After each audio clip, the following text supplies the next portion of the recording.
Assalamualaikum warahmatullahi wabarakatuh, sahabat sejuta kisah. Bahagia sekali kami bisa kembali hadir menjumpai Anda. Tentunya seperti biasa, kami akan menghadirkan cerita-cerita misteri yang menarik untuk Anda simak. Dan kesempatan kali ini kami sudah siap untuk membagikan sebuah kisah nyata misteri yang berjudul Misteri Tongkat Komando Bung Karno. Misteri Tongkat Komando Bung Karno. Berkali-kali Bung Karno berkata bahwa tongkat komandonya tidak memiliki daya sakti, daya linui.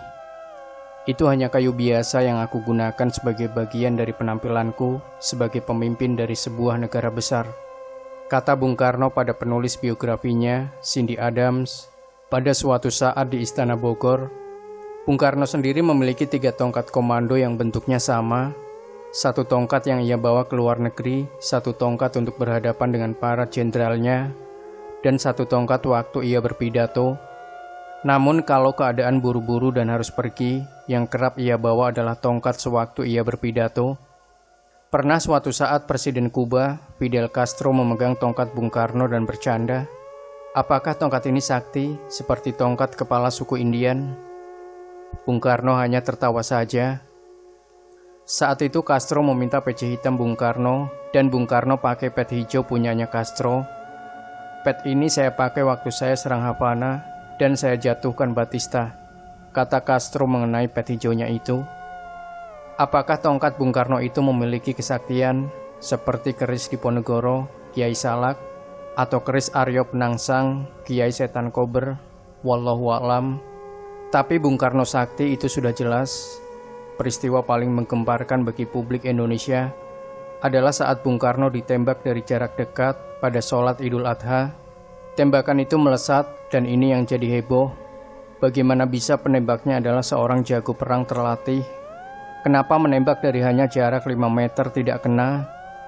Di radio-radio saat itu, saat sidang pengadilan penembak Bung Karno, terungkap saat Bung Karno membelah dirinya menjadi 5. Penembak bingung. Mana Bung Karno? Kesaktian Bung Karno sebenarnya adalah kesaktian tiban. Tiban adalah suatu istilah Jawa bahwa kesaktian itu tidak dipelajari. Waktu lahir Soekarno bernama Kusno. Ia sakit keras kemudian diganti nama Soekarno.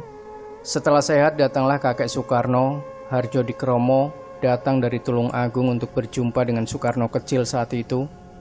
Sang kakek melihat ada sesuatu yang lain di anak ini. Kakek Soekarno sendiri adalah seorang sakti. Ia bisa menjilati bara api pada sebuah besi yang menyala. Rupanya di lidah Soekarno ada kemampuan lebih, yaitu mengobati orang. Soekarno dicoba untuk mengobati bagian yang sakit dengan menjilat.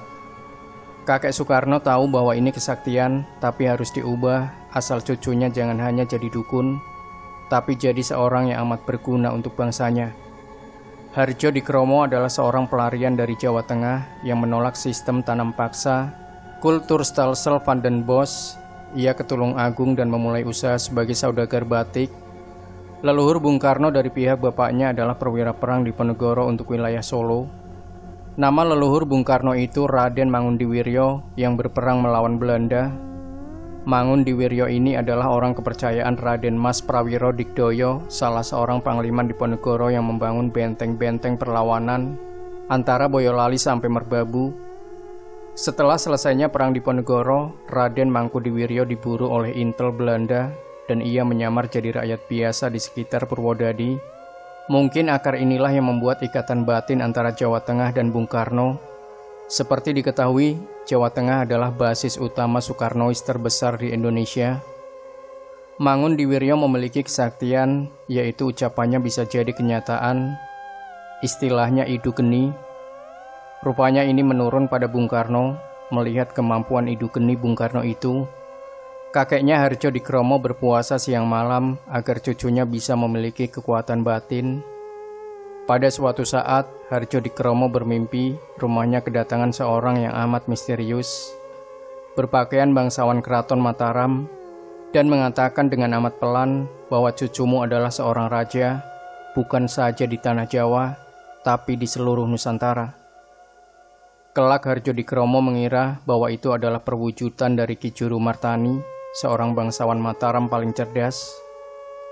Sejak mimpi itu, kemampuan Bung Karno menjilat dan menyembuhkan langsung hilang, berganti dengan kemampuan berbicara yang luar biasa hebat. Bung Karno sendiri, menurut buku Goebbels, salah seorang sejarawan Belanda, sudah diramalkan akan terbunuh dengan benda-benda tajam. Untuk itulah ia amat takut dengan jarum suntik. Bung Karno sendiri agak paranoid terhadap benda-benda tajam. Ketika penyakit ginjalnya amat parah, ia menolak untuk berobat ke Swiss. Karena di sana ia pasti akan dibedah dengan pisau tajam. Ia memilih obat-obatan herbal dari Cina. Kembali ke tongkat tadi, tongkat Bung Karno itu dibuat dari bahan kayu pucang kala. Pohon pucang itu banyak, tapi pucang kala itu hanya ada di Ponorogo pohon pucang. Tongkat komando Bung Karno sendiri dipakai sejak 1952, setelah peristiwa 17 Oktober 1952. Suatu malam, Bung Karno didatangi orang dengan membawa sebalok kayu pohon pucang kala yang ia potong dengan tangannya. Balok itu diserahkan pada Bung Karno untuk menghadapi para jenderal, kata orang itu. Lalu Bung Karno menyuruh salah seorang seniman Yogyakarta untuk membuat kayu itu menjadi tongkat komando. Sebagai tambahan dalam masalah politik Indonesia, ageman atau pegangan itu soal biasa. Misalnya Jenderal Sumitro, tokoh utama dalam rivalitas dengan Ali Murtopo pada peristiwa Malari 1974. Sebelum meletusnya Malari, kedatangan seorang anak muda dengan pakaian dekil dan menyerahkan sebilah keris. Untuk menang, Pak, kata anak muda itu. Pak Harto sendiri punya ageman. Banyak yang bilang pusat kekuatan Pak Harto itu ada di Butin Soeharto. Banyak yang bilang juga di Konde Butin. Tapi yang jelas Pak Harto adalah seorang pertapa, seorang ahli kebatinan tinggi. Ia senang tapak kungkum di tempuran atau pertemuan dua arus kali. Di Jakarta, ia sering sekali bertapa di dekat Ancol tengah malam saat tarik ulur dengan Bung Karno antara tahun 1965 hingga 1967. Demikian sahabat Sejuta Kisah.